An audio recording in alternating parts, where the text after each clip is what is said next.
Por la señal de la Santa Cruz, de nuestros enemigos, líbranos, Señor Dios nuestro, en nombre del Padre, del Hijo y del Espíritu Santo. Amén. Señor mío y Dios mío, creo firmemente que estás aquí, que me ves, que me oyes.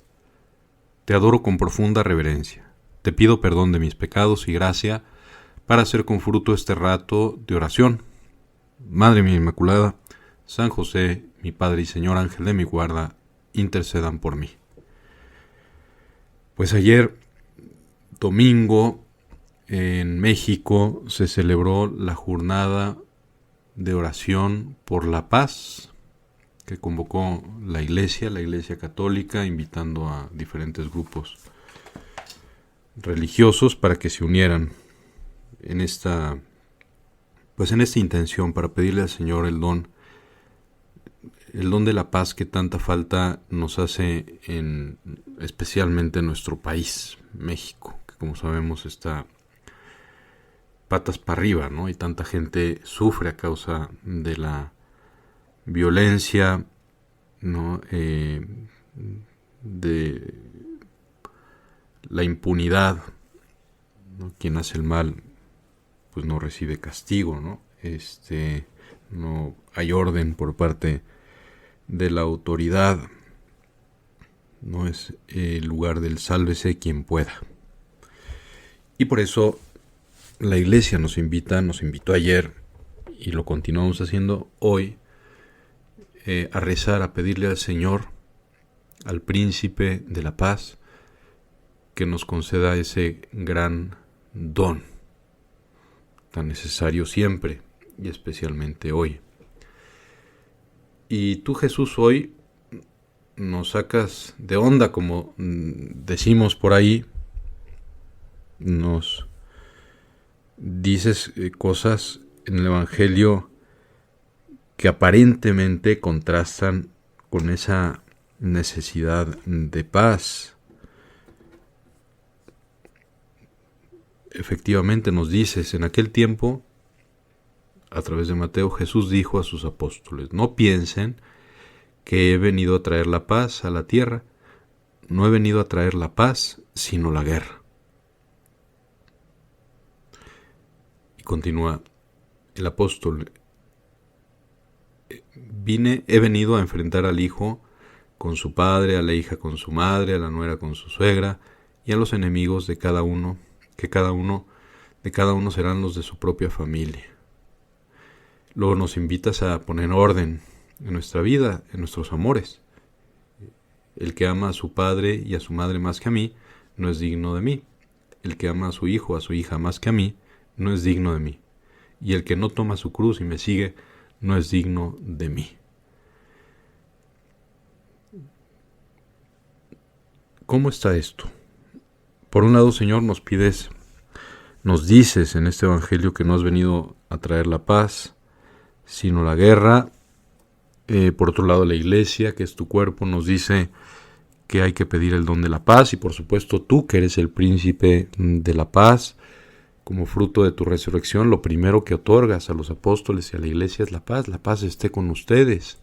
Es lo primero que dices cuando te apareces resucitado ante los discípulos atónitos: la paz esté con ustedes. También cuando los preparabas a la misión y los enviaste por primera vez, todavía cuando estabas entre nosotros, decías que cuando se entrara a una casa, lo primero que se dijera es que la paz del Señor esté con ustedes. Y si hay gente amante de la paz, continúas, esa paz, ¿no?, pues será bien recibida y repercutirá para bien del misionero, y si no, pues hay que seguir para adelante. Entonces, Señor, ¿te estás contradiciendo o nos estás hablando de la paz en sentidos un poco distintos, que es más bien a lo que te refieres? Efectivamente, la paz no es una tranquilidad mundana, no es, como sabemos bien, un equilibrio de fuerzas, no es un estado de tensión entre quienes no se quieren y y no se golpean, no tanto porque quieran evitar la ofensa, sino porque quieren evitarse una molestia o un peligro, ¿no? No te pego porque no voy a hacer que me pegues más duro. Pues esa no es la paz que tú traes. Y por eso en este sentido nos dices, Jesús, que no pensemos que has venido a traer la paz, sino la guerra, ¿no? La guerra ante todo contra el pecado, contra las inclinaciones pecaminosas que podamos tener, contra el desorden. Finalmente es, como decía San Agustín, la paz es la tranquilidad en el orden con Dios, en el orden entre las personas y Dios, entre las personas y sí mismas, entre las personas y las otras personas, con el prójimo y por supuesto con el mundo, nuestra casa común que Dios nos ha regalado, con la creación en general. Esa es la paz. Y la paz es fruto de la guerra que se hace fortalecidos con la gracia contra las inclinaciones que nos llevan al pecado. Y en ese sentido, vale recordarlo que la paz ante todo es fruto de la guerra, pero la guerra interior, ¿no? Una guerra que se desarrolla en nuestro corazón, en lo más íntimo de la persona. Ahí es donde se confrontan, ahí en la razón también, se confrontan los males y los bienes. Se confronta lo que se desea, así nada más, y lo que conviene. Se confronta el capricho con lo que realmente se requiere. Y es importante que sepamos que es buen síntoma de vida interior cuando hay cierto conflicto en nuestro corazón y en nuestra mente entre lo que se debe de hacer y lo que se quiere, se desea, pero sin una razón fuerte, etc. Y es que nos gusta la ambigüedad, por ejemplo, en la confrontación de ideas dentro de nosotros, pero también con los demás. Queremos evitar confrontarnos con los demás, plantear nuestro punto de vista, decir que existe la verdad y hay que buscarla y que estamos hechos para encontrar la verdad, ¿no? Que existe la verdad, existe lo que es y lo que no es no existe. Nos cuesta tomar partido,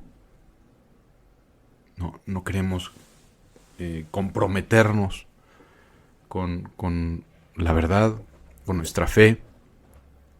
Repito, es más fácil vivir en la ambigüedad, pero al final el que vive en la ambigüedad, el que no se compromete, el que quiere quedar bien con todo el mundo, siempre quedará mal con Dios y consigo mismo, porque se ha preferido a sí mismo, ha preferido ciertas relaciones, cierto bienestar, o por lo menos por miedo a la confrontación ha preferido en el fondo renunciar a sus convicciones.